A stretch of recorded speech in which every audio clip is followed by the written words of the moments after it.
Hello students, आज के lecture में हम फाइनली डिसाइड करेंगे कि कंडक्टर और डाइलेक्ट्रिक्स में डिफरेंस क्या है, डाइलेक्ट्रिक का पोलराइजेशन कैसे होता है, पोलर नॉन पोलर डाइलेक्ट्रिक्स क्या होते हैं, डाइलेक्ट्रिक स्ट्रेंथ क्या होती है और कुछ मिसलेनियस प्रॉब्लम्स करेंगे। तो हम स्टार्ट करते हैं। सबसे पहले हम बात कर रहे हैं डाइलेक्ट्रिक की। डाइलेक्ट्रिक्स मतलब इंसुलेटर्स ही होते हैं जिनके अंदर फ्री इलेक्ट्रॉन्स तो नहीं होते हैं। ये अपने अंदर इलेक्ट्रॉन्स को मूव नहीं करने दे सकते, यानी चार्ज को फ्लो होने नहीं देते हैं, लेकिन दो चार्ज के बीच में लगने वाले फोर्स को कन्वे होने देते हैं। इसलिए हम डाइलेक्ट्रिक को डिफाइन कर सकते हैं, अ dielectric is a substance which does not allow the flow of charge through it but permits them to exert electrostatic force on one another through it। मतलब डाइलेक्ट्रिक के अंदर एक चार्ज दूसरे चार्ज पर फोर्स तो लगा सकता है, लेकिन चार्ज फ्री नहीं होता है मूव करने के लिए, क्योंकि इसमें फ्री इलेक्ट्रॉन्स नहीं होते। एग्जाम्पल में सारे इंसुलेटिंग मटेरियल्स आ सकते हैं, glass, wax, water, air, would, rubber, stone, plastic etcetera सभी आ सकते हैं। डाइलेक्ट्रिक्स दो तरीके के होते हैं, नॉन पोलर और पोलर। नॉन पोलर डाइलेक्ट्रिक्स वो होते हैं जिनमें मॉलिक्यूल्स जो होते हैं वो नॉन पोलर होते हैं। नॉन पोलर होते हैं मतलब इनके मॉलिक्यूल्स में पॉजिटिव चार्ज और नेगेटिव चार्ज का सेंटर ऑफ मास एक के ऊपर एक होता है, क्योंकि पॉजिटिव चार्ज और नेगेटिव चार्ज का सेंटर ऑफ मास कोइंसाइड होता है। इस वजह से इनके अंदर कोई इफेक्टिव डाइपोल मूवमेंट नहीं होता है, क्योंकि डाइपोल बनने के लिए पॉजिटिव और नेगेटिव चार्ज के बीच में कुछ सेपरेशन होना चाहिए, और चार्ज को जब हम उस सेपरेशन से मल्टीप्लाई करते हैं तो हमारे पास डाइपोल मूवमेंट आता है। हमने पढ़ा था P बराबर Q इंटू 2, जिसकी डायरेक्शन होती थी नेगेटिव टू पॉजिटिव। लेकिन नॉन पोलर मॉलिक्यूल्स जिनके अंदर होते हैं उनमें पॉजिटिव चार्ज और नेगेटिव चार्ज का सेंटर ऑफ मास कोइंसाइड होता है, क्योंकि पॉजिटिव चार्ज और नेगेटिव चार्ज का सेंटर ऑफ मास एक दूसरे के ऊपर कोइंसाइड होता है। इसलिए ऐसे जो डाइलेक्ट्रिक्स होते हैं वो डाइलेक्ट्रिक्स में कोई नेट डाइपोल मूवमेंट नहीं होता, क्योंकि एक एक मॉलिक्यूल में ही कोई डाइपोल मूवमेंट नहीं होता। समझिए कि हमारे पास ऐसे डाइलेक्ट्रिक का एक बड़ा सैंपल है जिसमें बहुत सारे मॉलिक्यूल्स हैं, लेकिन जब किसी एक अकेले डाइपोल के साथ ही कोई डाइपोल मूवमेंट एसोसिएट नहीं होगा तो पूरे के पूरे सैंपल के साथ भी कोई डाइपोल मूवमेंट एसोसिएटेड नहीं होगा। जैसे इसके एग्जांपल्स हो सकते हैं हाइड्रोजन, उसमें H प्लस और H माइनस दोनों एक दूसरे के ऊपर कॉन्साइड होंगे। CO2, इन सब का नेट डाइपोल मूवमेंट जीरो होगा। एक एक मॉलिक्यूल का भी जीरो होगा, और इसका हम खूब एक बड़ा सैंपल लें तो उस बड़े सैंपल में जितने भी मॉलिक्यूल हैं उन सभी में से किसी भी एक मॉलिक्यूल के पास कोई डाइपोल मूवमेंट नहीं है, इसलिए पूरे सैंपल के पास भी कोई डाइपोल मूवमेंट नहीं है। फिर होता है पोलर डाइलेक्ट्रिक्स। पोलर डाइलेक्ट्रिक्स वो होते हैं जो नेचुरल कंडीशन में कुछ ना कुछ डाइपोल मोमेंट रखते हैं, यानी इनका पॉजिटिव चार्ज और नेगेटिव चार्ज का जो सेंटर ऑफ मास होता है वो एक के ऊपर एक नहीं होता, इनके बीच में पहले से ही कुछ गैप होता है। इसलिए इनके पास एक इनबिल्ट डाइपोल मोमेंट होता है, क्योंकि इनके पॉजिटिव और नेगेटिव के बीच में कुछ गैप होता है। तो इसलिए P बराबर Q इंटू 2L के हिसाब से यहाँ पर पहले से ही कोई नेट डाइपोल मूवमेंट इन लोगों के पास होता है, हर एक मॉलिक्यूल के पास होता है। जैसे कि HCl, Cl और H, इसका पॉजिटिव और इसका नेगेटिव, इनके बीच में पहले से ही कुछ गैप होता है, इसलिए इनके अंदर पहले से ही एक नेट डाइपोल मूवमेंट। जैसे ही H2O, ऑक्सीजन और हाइड्रोजन, इनका भी एक नेट डाइपोल मूवमेंट होगा। अब जो नॉन पोलर डाइलेक्ट्रिक्स होते हैं उनके पास तो एक एक मॉलिक्यूल के पास ही कोई डाइलेक्ट्रिक मूवमेंट नहीं होता, इसलिए इसका एक बड़ा सैंपल ले लें तो उस बड़े सैंपल में जो छोटे छोटे मॉलिक्यूल्स होंगे उनमें से किसी के पास भी कोई डाइपोल मूवमेंट नहीं होगा, इसलिए पूरे सैंपल का भी डाइपोल मूवमेंट नहीं होगा। लेकिन जो पोलर डाइलेक्ट्रिक्स हैं उनमें से हर एक मॉलिक्यूल के पास तो कुछ ना कुछ थोड़ा थोड़ा डाइपोल मोमेंट होता है। लेकिन अगर हम पोलर डाइलेक्ट्रिक का एक बड़ा सैंपल ले लें, तो अगर हम एक पोलर डाइलेक्ट्रिक का बड़ा सैंपल ले लें तो इसके अंदर जो मॉलिक्यूल्स होंगे वो रैंडमली डिस्ट्रीब्यूटेड होंगे। इस वजह से एक का प्लस इधर, एक का माइनस इधर, एक का माइनस इधर, एक का प्लस इधर, एक का प्लस इधर, एक का माइनस इधर, प्लस इधर, तो इनके जो डाइपोल मोमेंट्स होंगे वो रैंडमली डिस्ट्रीब्यूटेड होंगे और इस वजह से उन सबका नेट 0 आ रहा होगा। मतलब नेचुरल कंडीशन में तो आप कुछ भी ले लें, बहुत सारा पानी ले लें, HCl ले लें, चाहे कार्बन डाइऑक्साइड ले लें। कार्बन डाइऑक्साइड एक नॉन पोलर मॉलिक्यूल से मिलकर बना है, इसलिए उसके एक एक मॉलिक्यूल में भी कोई डाइपोल मूवमेंट नहीं होगा और पूरे सैंपल में भी नहीं होगा टोटल नेट। पोलर डाइलेक्ट्रिक के एक एक मॉलिक्यूल में तो डाइपोल मूवमेंट होगा, लेकिन जब आप उसका एक बड़ा सैंपल लेंगे तो वहां इतनी ज्यादा रैंडमनेस है, वो इस तरह से डिस्ट्रीब्यूटेड है कि उनके पास कोई नेट डाइपोल मूवमेंट नहीं होगा। मतलब चाहे पोलर डाइलेक्ट्रिक हो या नॉन पोलर डाइलेक्ट्रिक हो, नेचुरल कंडीशन में तो इनका नेट डाइपोल मूवमेंट 0 होता है सभी मॉलिक्यूल्स का मिला के। नॉन पोलर में एक एक मॉलिक्यूल का ही 0 होता है, इसलिए सारे मॉलिक्यूल का मिलाकर भी 0 होगा। पोलर में एक एक मॉलिक्यूल का तो होता है, लेकिन जब बहुत बड़ा सैंपल हम लेते हैं तो उसमें इतने सारे मॉलिक्यूल्स होते हैं और वो रैंडमली डिस्ट्रीब्यूटेड होते हैं, तो इस वजह से उनका डाइपोल मूवमेंट नेट 0 आ जाता है। अब हम समझने जा रहे हैं कि एक डाइलेक्ट्रिक का पोलराइजेशन कैसे होता है। मतलब जब उसे हम एक्सटर्नल इलेक्ट्रिक फील्ड में रख देते हैं तो उसके अंदर एक नेट डाइपोल मूवमेंट डेवलप होता है, तो वो कैसे डेवलप होता है ये हम सोचना चाह रहे हैं। तो हमने यहाँ पर देखा कि हमारे पास एक नॉन पोलर डाइलेक्ट्रिक है। अभी हमने बाहर से कोई भी इलेक्ट्रिक फील्ड नहीं लगाया है, एक्सटर्नल इलेक्ट्रिक फील्ड अभी 0 है। तो ये नॉन पोलर डाइलेक्ट्रिक में जितने भी मॉलिक्यूल्स हैं उन सबके पॉजिटिव और नेगेटिव चार्ज के सेंटर कौन साइड है, और अभी इसके पास कोई नेट डाइपोल मोमेंट नहीं है। इसके पास कोई नेट डाइपोल मोमेंट नहीं है। अब हम देखेंगे कि अगर हम इसे एक एक्सटर्नल फील्ड में रख दें तो इसके साथ क्या होता है। अब हम जैसे ही इस नॉन पोलर डाइलेक्ट्रिक के सैंपल को एक एक्सटर्नल इलेक्ट्रिक फील्ड में रखते हैं, तो जैसे ही हम इसे एक एक्सटर्नल इलेक्ट्रिक फील्ड में रखेंगे, इलेक्ट्रिक फील्ड पॉजिटिव चार्ज पर हर एक मॉलिक्यूल के फील्ड की डायरेक्शन में फोर्स लगाएगा, जबकि नेगेटिव चार्ज पर फील्ड के अपोजिट डायरेक्शन में फोर्स लगाएगा। तो ये जो है वो डिस्प्लेस हो जाएंगे थोड़ा, जो अभी एक दूसरे के ऊपर था इनका सेंटर ऑफ चार्ज, वो थोड़ा सा डिस्प्लेस हो जाएगा, जिससे कि ये एक नेट डाइपोल मोमेंट रखने लगेगा हर एक मॉलिक्यूल, और इस वजह से हर एक मॉलिक्यूल में एक पोलर नेचर आ जाएगा, हर एक मॉलिक्यूल का पोलराइजेशन हो जाएगा। इसीलिए बोलते हैं इसे पोलराइजेशन ऑफ डाइलेक्ट्रिक। पहले तो हर एक मॉलिक्यूल में से किसी के भी पास कोई डाइपोल मोमेंट था ही नहीं। अब हम जैसे ही एक्सटर्नल इलेक्ट्रिक फील्ड लगाए तो हमने देखा कि पॉजिटिव चार्ज पर फील्ड के डायरेक्शन में और नेगेटिव चार्ज पर फील्ड के अपोजिट डायरेक्शन में फोर्स लगा, जिससे कि इनका जो सेंटर ऑफ चार्ज था, जो अभी एक के ऊपर एक था, वो अब डिस्प्लेस हो गया, और डिस्प्लेस होने से ये डाइपोल बन गए। डाइपोल बनने से हर एक मॉलिक्यूल के साथ एक नेट डाइपोल मूवमेंट एसोसिएटेड हो गया, और ये सारे छोटे छोटे डाइपोल एक दूसरे के पैरेलल भी हैं, एक दूसरे के साथ अलाइन भी हो गए हैं, इसलिए इस पूरे सैंपल का एक नेट डाइपोल मूवमेंट भी डेवलप हो गया, जो कि 0 नहीं है।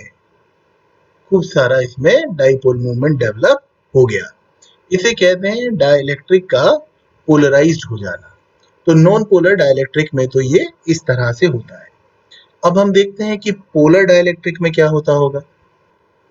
अब समझिए कि ये एक पोलर डाइलेक्ट्रिक है और इसके अंदर जितने भी मॉलिक्यूल्स हैं सभी में कुछ ना कुछ डाइपोल मोमेंट है। उनका पॉजिटिव और नेगेटिव चार्ज का सेंटर कॉन्साइड नहीं है, लेकिन ये इतना रैंडमली डिस्ट्रीब्यूटेड है कि इनका नेट डाइपोल मोमेंट 0 है।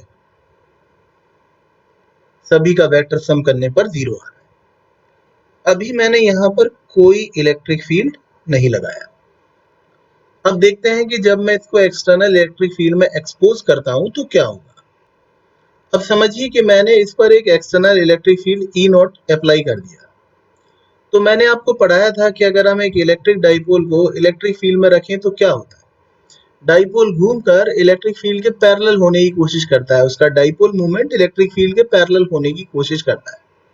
जरूरी नहीं है कि सारे के सारे मॉलिक्यूल्स को ये घुमा के अपने पैरेलल कर पाएगा। वो डिपेंड करेगा कि आपने कितनी स्ट्रेंथ का इलेक्ट्रिक फील्ड लगाया है।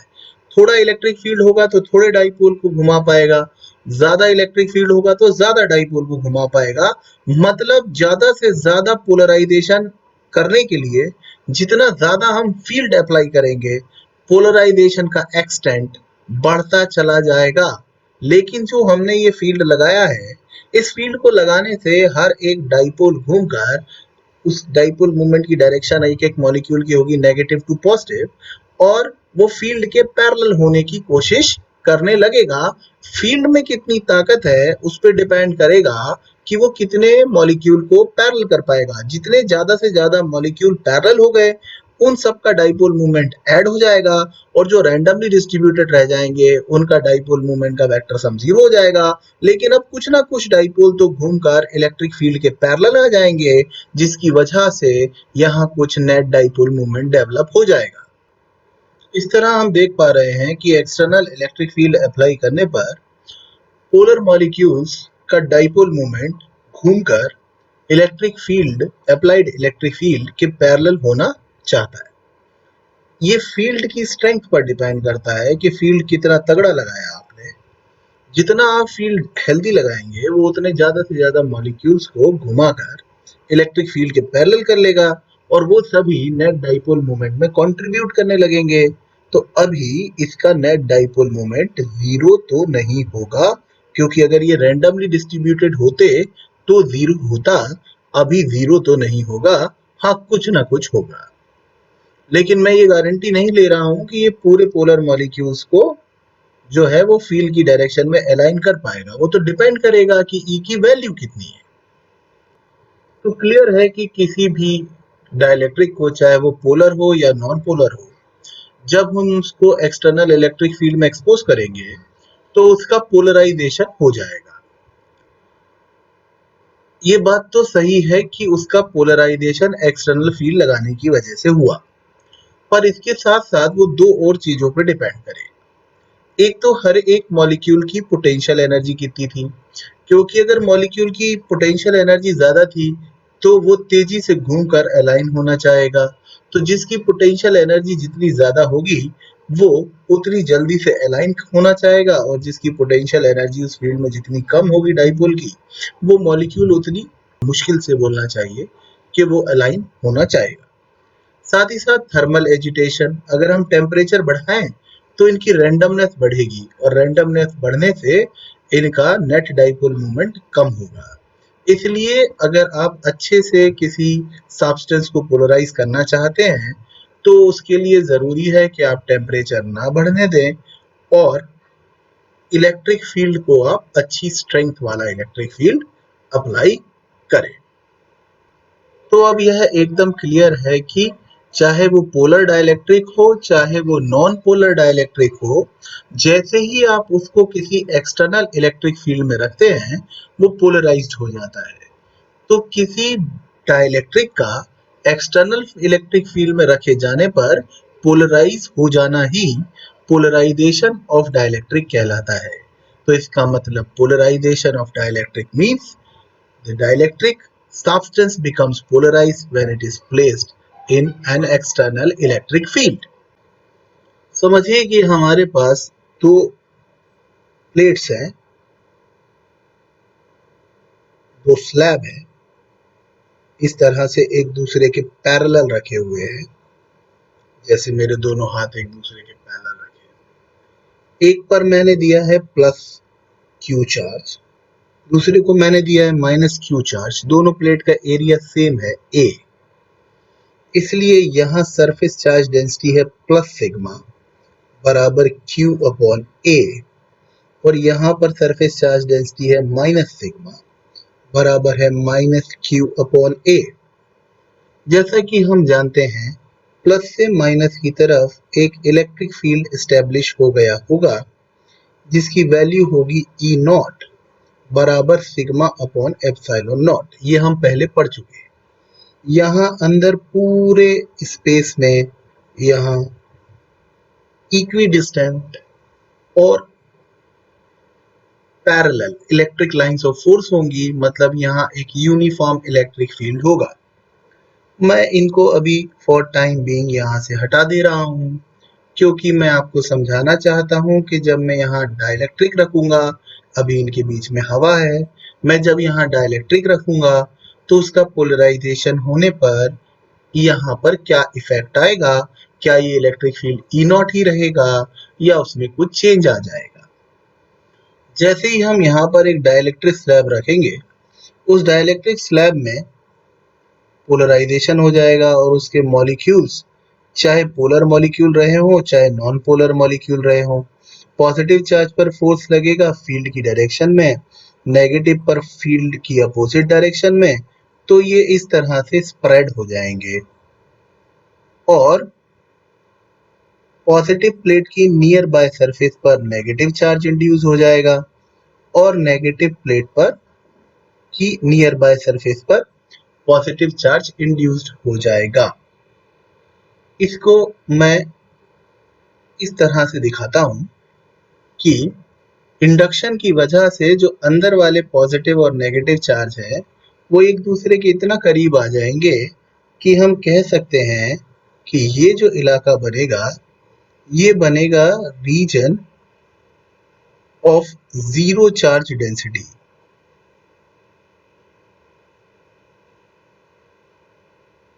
और केवल जो ये चार्ज यहाँ बचा रह गया और जो ये चार्ज यहाँ बचा रह गया, इसकी वजह से ही यहाँ पर इलेक्ट्रिक फील्ड डेवलप होगा।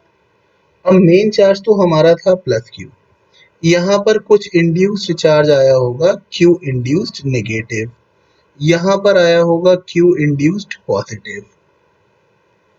इस वजह से इस सरफेस पर surface charge density induced surface charge density हो गई होगी क्यू इंड्यूस्ड नेगेटिव वाला अपॉन एरिया, और इस सरफेस पर सरफेस चार्ज डेंसिटी हो गई होगी induced surface charge density plus sigma plus Q induced upon area.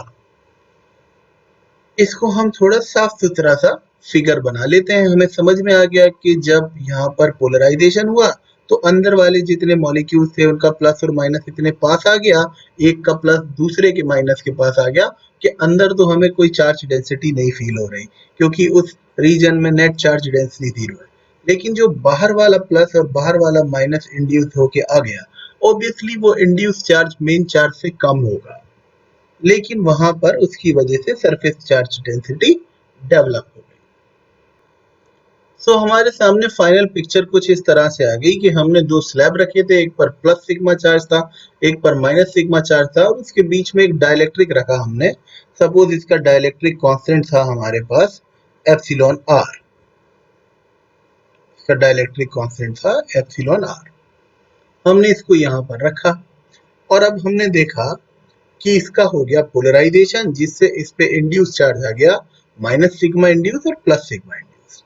अब समझो कि ये जो मेन चार्ज थे हमारे पास रेड कलर से जो बनाए हुए हैं प्लस सिग्मा और माइनस सिग्मा, इनकी वजह से यहाँ पर एक मेन इलेक्ट्रिक फील्ड था जिसने इस पोलराइजेशन को किया। वो मेन इलेक्ट्रिक फील्ड था ई नॉट, जिसको हम पहचानते हैं पहले से ही कि वो है सिग्मा अपॉन एप्सिलॉन नॉट।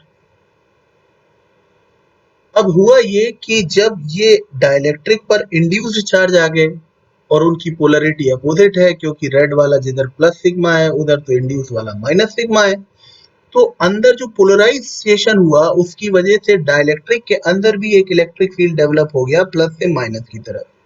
पर क्योंकि इंड्यूस चार्ज कम है इसलिए इसकी स्ट्रेंथ उतनी नहीं है, तो यहाँ एक इंड्यूस्ड इलेक्ट्रिक फील्ड डेवलप हो गया, लेकिन वो मेन इलेक्ट्रिक फील्ड को न्यूट्रलाइज नहीं कर पा रहा है। हाँ, वो मेन इलेक्ट्रिक फील्ड को न्यूट्रलाइज कर सकता था अगर सिग्मा और सिग्मा इंड्यूस्ड बराबर होते, लेकिन वो तभी हो सकते थे जब ये मेटल होता, क्योंकि मेटल में इंड्यूस्ड चार्ज एकदम इक्वल आता है। अगर मेटल होता तो अंदर ई इंड्यूस्ड उतना ही आ गया होता जितना कि main electric field E not था, दोनों ने एक दूसरे को कैंसिल कर दिया होता और फिर साबित हो जाता कि किसी भी मेटल के अंदर इलेक्ट्रिक फील्ड हो ही नहीं सकता। लेकिन ये मेटल नहीं है, ये तो डाइलेक्ट्रिक है। तो ये जो एक्सटेंट बचा रह गया, ये ही यहाँ पर नेट इलेक्ट्रिक फील्ड या रिमेनिंग इलेक्ट्रिक फील्ड या रिड्यूस्ड इलेक्ट्रिक फील्ड है जो कि बचा है, क्योंकि ई नॉट मेन इलेक्ट्रिक फील्ड था, उसमें से ई इंड्यूस माइनस हो गया। मतलब यहाँ जो नेट इलेक्ट्रिक फील्ड इस डाइलेक्ट्रिक में बचेगा वो मेन फील्ड की डायरेक्शन में ही होगा, लेकिन वो होगा E naught minus E induced. E induced क्या है तो हम वो भी जानते हैं, वो है sigma induced upon epsilon not.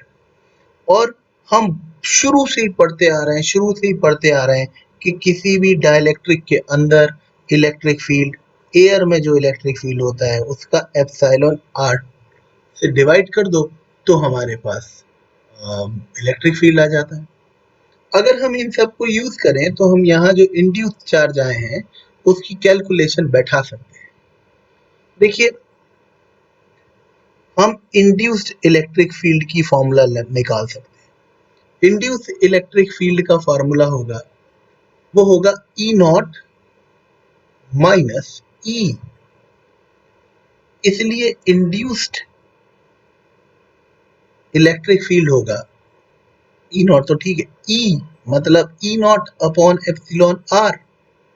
So induced electric field होगा E naught 1 minus 1 upon epsilon r. अगर आप इसे वेक्टर्स में लिखेंगे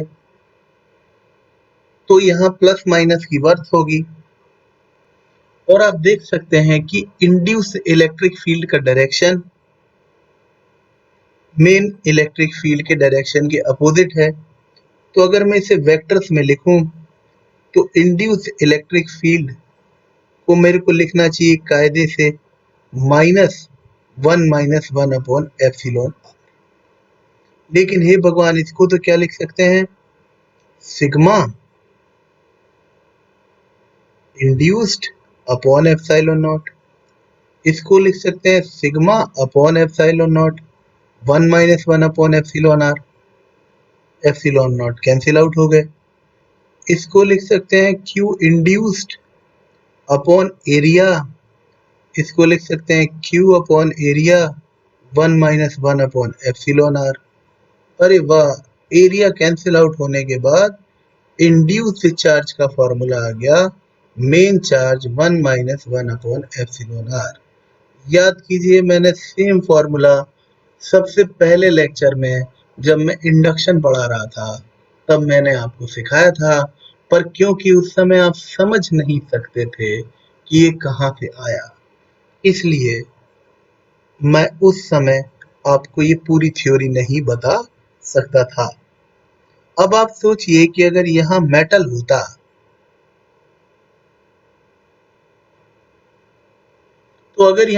होता तो एप्सिलॉन आर की वैल्यू होती इनफाइनाइट, और तब Q induced exactly negative of Q होता। इसलिए मैं बार बार कहता हूँ कि अगर कोई मेटेलिक स्लैब है तो उसके सामने कोई दूसरा मेटेलिक कंडक्टर लाएंगे तो उस पर सेम चार्ज अपोजिट नेचर का इंड्यूस हो जाएगा, लेकिन डाइलेक्ट्रिक्स में ऐसा नहीं होगा। क्या शानदार चीज है, एक बार फिर से देख लीजिए। जब भी हम एक इलेक्ट्रिक फील्ड में एक डाइलेक्ट्रिक को रखेंगे, उसका पोलराइजेशन होगा, पोलराइजेशन की वजह से उसके अंदर अपोजिट डायरेक्शन में एक फील्ड आ जाएगा जो मेन फील्ड का कुछ पार्ट कैंसिल कर देगा, जो रिमेनिंग पार्ट है उसकी वजह से अंदर इलेक्ट्रिक फील्ड होगा। यही वजह है कि हम बार बार लिखते थे कि मेन फील्ड को एप्सिलॉन आर से डिवाइड कर लो तो आपके पास रिड्यूस्ड फील्ड आ जाएगा। इसीलिए जब हम लाइंस ऑफ फोर्स बनाते हैं तो हमें ऐसे बनाना पड़ता है। मान लीजिए हमारे पास एक स्लैब है, दूसरा स्लैब है, इस पर पॉजिटिव चार्ज है, इस पर नेगेटिव चार्ज है,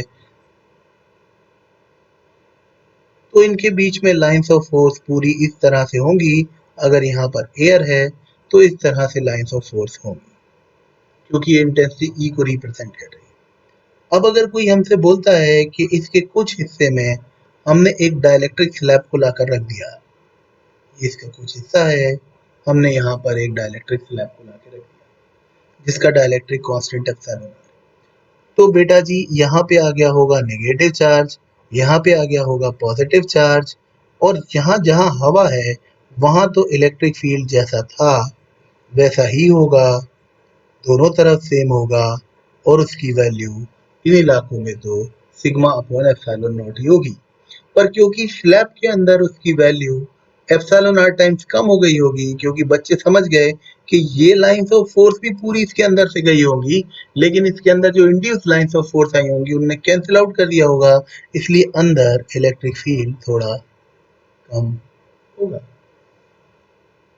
इसलिए अंदर इलेक्ट्रिक फील्ड कम होगा और उसकी वैल्यू होती है, क्योंकि यहाँ इसके अंदर इलेक्ट्रिक फील्ड होगा ई अपॉन के, जबकि इन इलाकों में होगा ई या ई अपॉन एप्सिलॉन आर, जो भी आप लिखना चाहें। फिर एक टर्म है पोलराइजेशन वेक्टर, पी वेक्टर। यहाँ पे कंफ्यूज ना हो क्योंकि हम डाइपोल मोमेंट को भी पी से दर्शाते हैं। तो अब हम कुछ देर के लिए अगर डाइपोल मोमेंट बताया करेंगे तो मैं अब कुछ देर के लिए डाइपोल मोमेंट को स्मॉल पी से दिखा दूंगा ताकि कंफ्यूजन नहीं हो। पोलराइजेशन वेक्टर पी वेक्टर मतलब dipole moment developed per unit volume. जब आप किसी डाइलेक्ट्रिक को किसी एक्सटर्नल इलेक्ट्रिक फील्ड में रखते हो तो उसमें जितना dielectric movement per unit volume में डेवलप हो जाता है उसी को ही कहते हैं हम पोलराइजेशन वेक्टर। हमें समझना चाहिए कि हम पोलराइजेशन वेक्टर को दो तरीके से रिप्रेजेंट कर सकते हैं। कैसे? पहला तो ये है कि मैंने अभी आपको समझाया कि किसी भी डाइलेक्ट्रिक सब्सटेंस को जब आप एक्सटर्नल इलेक्ट्रिक फील्ड में एक्सपोज करोगे तो उसमें डाइपोल मूवमेंट जितना ज्यादा आएगा उसका पोलराइजेशन भी उतना ही ज्यादा होगा, और वो ज्यादा तब होगा जब डाइलेक्ट्रिक के अंदर रिड्यूस्ड इलेक्ट्रिक फील्ड ज्यादा होगा। मतलब हम एक्सटर्नल इलेक्ट्रिक फील्ड की स्ट्रेंथ को बढ़ाते जाएंगे तो पोलराइजेशन बढ़ता जाएगा, यानी पर यूनिट वॉल्यूम में डेवलप होने वाला डाइपोल मोमेंट बढ़ता चला जाएगा। अगर हम यहाँ पर प्रोपोर्शनलिटी कांस्टेंट्स लगा लें तो हम जो है वो इस प्रोपोर्शनल साइन को हटा के इक्वल साइन लगा सकते हैं। यहाँ पर हम लिखते हैं एप्सिलॉन नॉट चाई ई। ये जो साइन बनाया मैंने इसको, ये चाई बोलते हैं हम इसको, कोई काई बोलेगा, चाई बोलेगा, है ना। तो ये जो लेटर है ये रिप्रेजेंट कर रहा है इलेक्ट्रिकल ससेप्टिबिलिटी को, इलेक्ट्रिकल ससेप्टिबिलिटी ऑफ मटेरियल को या डाइलेक्ट्रिक को। ये उस मटेरियल का बिहेवियर बताता है। कैसे, मैं समझाता हूँ आपको कि जो इलेक्ट्रिकल ससेप्टिबिलिटी है वो होगी आपके पास polarisation vector upon epsilon naught E vector.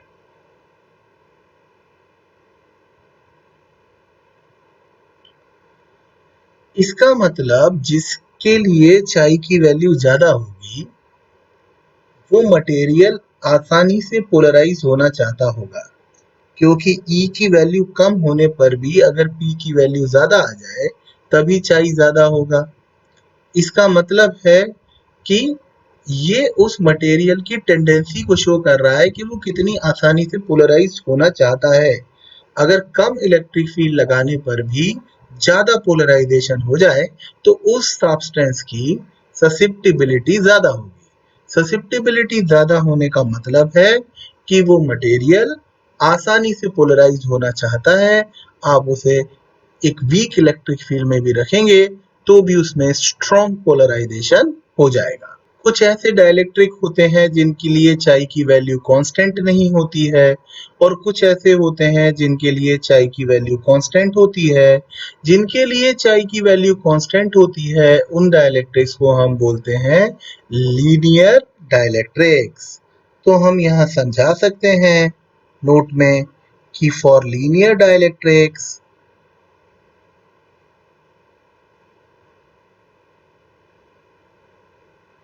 चाई कांस्टेंट होता है।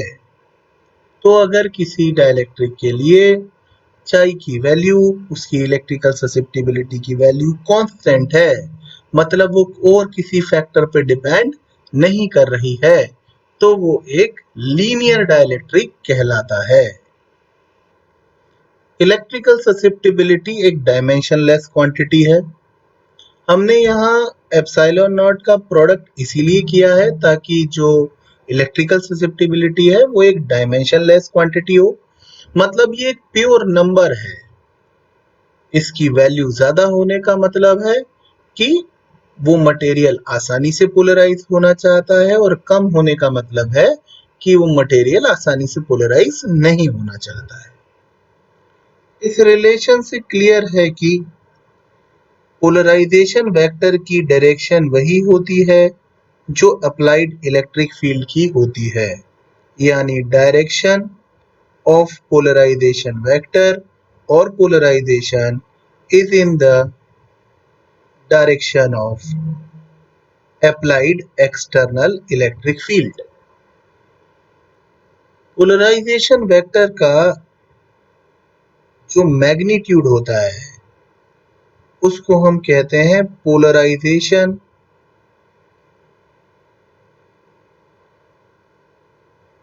डेंसिटी, यानी कि पोलराइजेशन वेक्टर है, पोलराइजेशन डेंसिटी स्केलर है, क्योंकि पोलराइजेशन वेक्टर के मैग्नीट्यूड को हम बोलते हैं पोलराइजेशन डेंसिटी। तो ये तो हुआ पोलराइजेशन वेक्टर को दिखाने का एक तरीका। दूसरा तरीका इसकी डेफिनेशन से ही दिखाई दे रहा है कि आप पोलराइजेशन को वेक्टर को लिख सकते हैं टोटल डाइपोल मोमेंट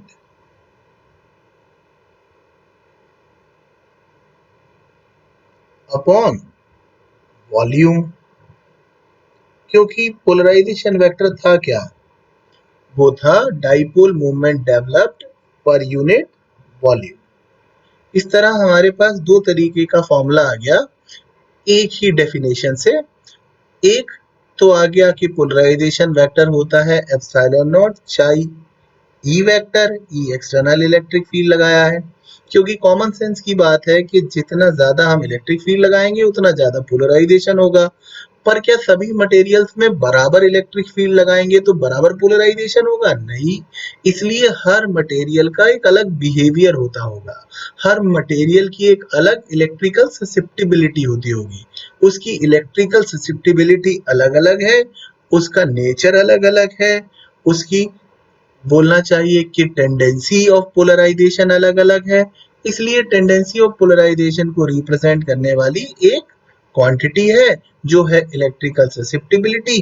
क्योंकि अगर मैं 10 न्यूटन पर कूलम का इलेक्ट्रिक फील्ड ग्लास पे भी लगाऊं, रबर पे भी लगाऊं, प्लास्टिक पे भी लगाऊं, तो क्या उन सभी में सेम पोलराइजेशन होगा? नहीं।